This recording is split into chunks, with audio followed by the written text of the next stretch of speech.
Hello everyone, welcome back to the channel. Gamescom has just blessed us with some amazing drops coming this year, next year. Tons and tons of games are coming our way and some of them look absolutely amazing. I am hyped as fuck for these games to come out. Let's get into my most anticipated games from Gamescom and ones that are coming out very soon. Our first one up, we've got Black Ops 7. Now, you might think to yourself, what the fuck has this guy got Black Ops 7 on his most anticipated games? Black Ops 7 is gonna flop. Battlefield 6, here we come. Let's not talk about Call of Duty anymore. I don't disagree with you guys, I really don't. Call of Duty these days has become a complete shell of itself. The reason I put it on the list is because I'm very looking forward to see Call of Duty flop. I believe the people behind the Call of Duty name, Activision themselves, needs to get their head out of their ass and their nose out of the money.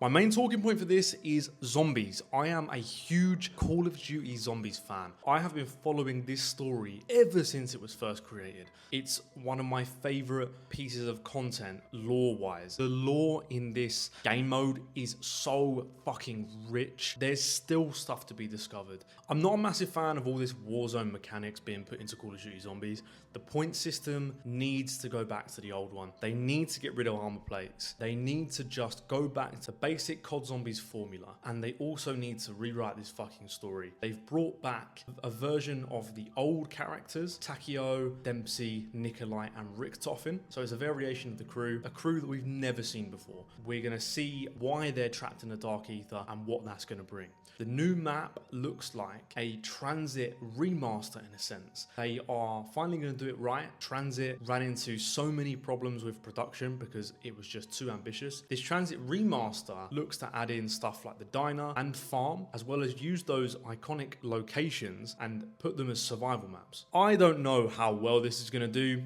I really don't have too much faith. I pre-ordered Black Ops 6 and I completely and utterly regret pre-ordering that game. I'm excited to see where the story is going to take us. I'm excited to see whether or not Call of Duty Black Ops 7 is going to slap the Call of Duty makers in the face. Are they going to wake up? Let me know in the comments, guys. Are you guys going to be playing Black Ops 7 or Battlefield 6 instead? Now, I'm not a huge fan of these type of games, but Lego Batman Legacy of the Batman looks fucking incredible. The graphics on this game, I have never seen a Lego game look this polished. It just looks amazing. This is a Lego game that looks so similar to Batman Arkham Asylum. The combat system looks exactly the same. You can go around stealth killing henchmen, you can get into battles with loads of henchmen, dodge, counter, you can glide through the city with your cape. The story in this game is going to center around basically paying homage to all of the Batmen that we've seen before. The Batmans in the films, in comics, media, anything to do with Batman, this game is going to pay homage to it. I'm very excited to see where this game goes. I might just even pick this up. I have been thinking to myself about adding some Lego games to my collection and playing through them just when I want a bit of fun. And this Lego Batman game might just be right up my alley. The gameplay looks fantastic. The graphics look really good. The story looks lighthearted and fun. I'm really excited to see where this goes. We got a new trailer for Pokemon Legends Z to A, or Z to A for you fucking Americans. I mean, this trailer, it could go hand in hand with Resident Evil 9. It looks like a horror game. We got a horror Pokemon trailer before GTA 6. What the hell is going on? It follows these two people going through this abandoned apartment complex, and they're saying to each other that they can smell this sweet scent. As they're exploring this apartment building, they see, sort of all these Pokemon coming out of the woodwork. It's creepy and desolate. They're using flashlights to guide the way. The characters look very Pokemon-ish, very animated. The graphics are as outdated as ever, really. I know it's a trailer, not a gameplay trailer either. When the character comes in, you can see what I mean. In the very end, these guys are ambushed by this giant Weeping Bell evolution. I'm not too close to Pokemon. I don't know what this is. Maybe it's a new evolution of Victory Bell. Crazy. This guy starts splurging all his purple goo everywhere. The guys have to run out. It's mental. The reason I wanted to bring this up was because it's so cool. It's horror themed. I know Pokemon have done this in the past, where they've added these horror Easter eggs into their games, ghosts or just desolate mansions. In a kid's game nonetheless, it's very, very strange. They are some of the weirdest and coolest Easter eggs in some of the games I've ever seen. Why I bring this up is because the reaction from the community, people are talking about this. People are asking, yo, Pokemon horror game? Like, I would eat this shit up. Possibly, maybe, hopefully, we get a horror game inspired by Pokemon.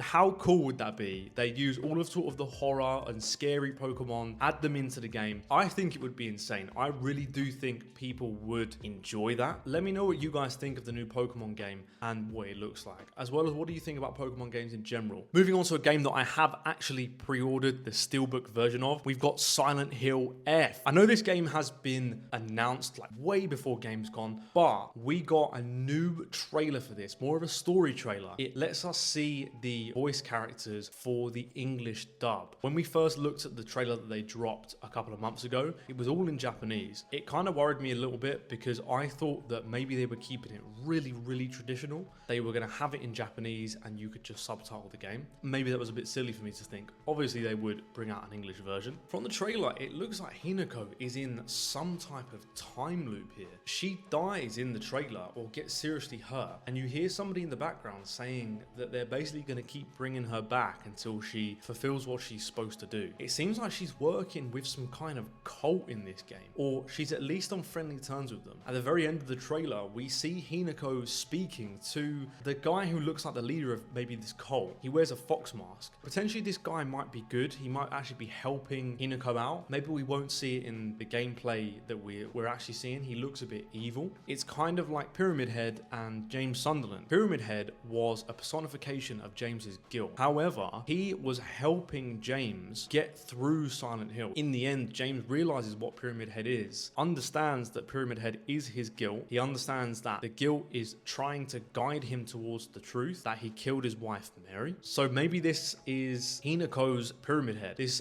fox spirit guy who we don't know the name of. Perhaps he keeps bringing Hinako back because she needs to face something in Silent Hill. I'm loving the setting that this game has. It's just incredible. I recently came back from Japan and seeing all these traditional streets and back alleys and nooks and crannies, it looks absolutely amazing. It's a question of how long we're going to spend in this Japanese setting. Silent Hill 2 I keep going back to. We didn't spend so much time in the streets of Silent Hill. A lot of it took place more in the depths of it. So perhaps this game will first of all take place in the Japanese town, and then we'll move closer and closer towards more distorted or decrepit types of scenery. The combat in this game looks very questionable. It has been floated around that this game is potentially going to be like a Souls-like. I'm sure that they have said that it's not going to be. It looks like there's some kind of stamina bar, health bar that you can see on the screen. Hopefully you can turn all that shit off. That's what I did when I played through the Silent Hill 2 remake. I am kind of worried about the combat. It looks so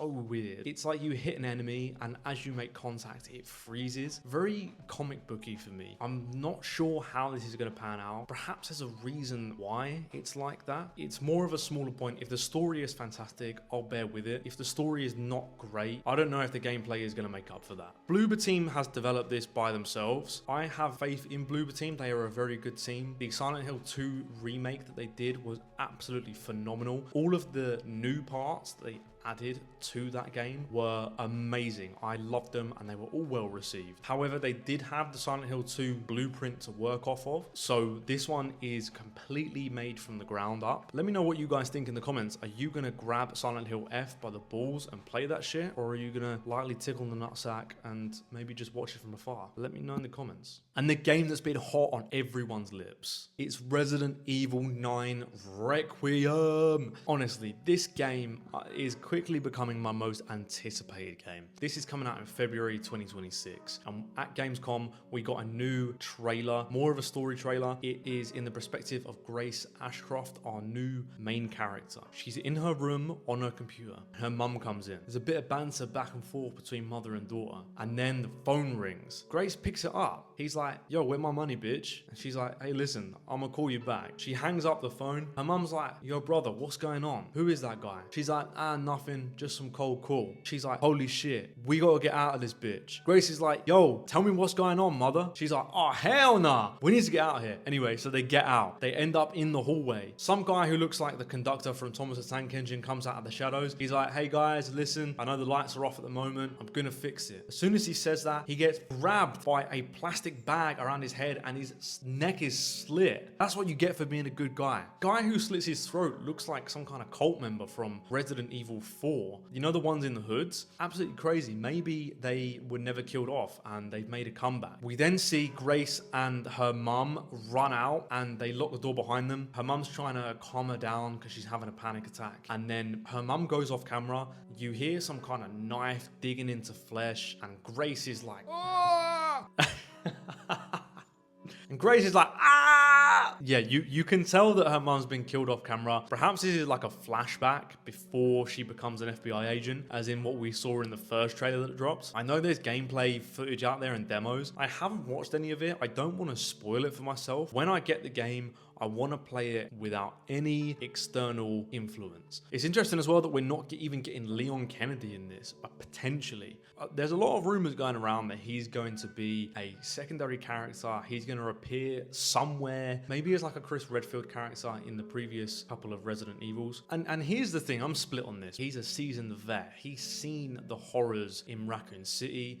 He's seen the Las Plagas in Resident Evil 4. He's not fucking scared. If he sees that monster from Resident Evil 9 come out, he's gonna be like, listen, get back in the bingo hall, otherwise I'm gonna do 10 backflips and kick you up the vag. And that's one of those things the developers were saying, it's very hard to build a horror game around Leon Kennedy. Grace, on the other hand, seems very, very skittish. She's not very well versed in this world yet. It's gonna make us feel more scared. We're playing as a what seems a less capable character, especially in these circumstances. It's gonna be a very interesting dynamic. Apparently she's got experience in combat training and training with guns. We're not completely helpless, but at the same time, we're gonna be running a bit, we're gonna be fighting a bit. Let's see where this goes. I'm very excited for Resident Evil 9. And that was it from me, guys. Thank you so much for tuning in. I really appreciate you coming along to the video and watching even till this part. Please leave a like down below and even subscribe if you're new. I'm doing videos like this a lot. I like to break down trailers, show you guys what I'm anticipating. As well, I collect games or just build a game collection. You can't see it in this video. Perhaps go to my previous videos and you'll see my collection. Hopefully I'll see you guys in another video. Peace out for now. See ya!